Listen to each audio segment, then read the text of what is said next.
অভিপ্সার সন্ধেবেলার জল খাবার মুড়ি গুঁড়ো। আমি সাধারণত এই পাত্রটার মধ্যেই ওর সমস্ত খাবার বানানোর চেষ্টা করি। ও যা যা খায় এটা ওর জন্যই সবসময় আমি রাখি, অন্য কোনো কাজে লাগাই না। এটা মুড়ি গুঁড়োটা ও ঠান্ডা জলে মেশানো খেতে একদম পছন্দ করে না, সেই জন্য মুড়ি গুঁড়োটাকে আমি একটু এরকমভাবে দিই। প্রথমে মুড়ি গুঁড়োটা 2 থেকে 3 চামচ নিয়েছি, তার মধ্যে অল্প করে জল দিয়েছি, মানে যতটা পরিমাণ লাগবে দিয়ে তারপরে এটাকে মিশিয়ে নিচ্ছি।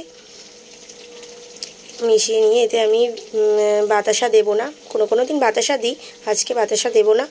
অল্প পরিমাণে এতে গুড় দেবো, এখন গুড়ের সিজন চলছে, এই জন্য পাউডার গুড় নিয়ে এসেছি ওর জন্য। গুড়টা আমি ওকে দেবো মুড়িতে, গুড়টা খেতেও খুব পছন্দও করে। যাই হোক, এই ছিল আজকে অভিপ্সার সন্ধেবেলার জলখাবার। সন্ধেবেলার টিফিন টাইম, মুড়ি, তার মধ্যে একটু তেল, আম তেল অবশ্যই, অল্প করে পেঁয়াজ কুচি আর একটা সিঙ্গাড়া দিয়ে মেখেছি, তারপর অল্প করে চানাচুর দিয়েছে। সন্ধ্যের টিফিনটা জাস্ট জমে গেল।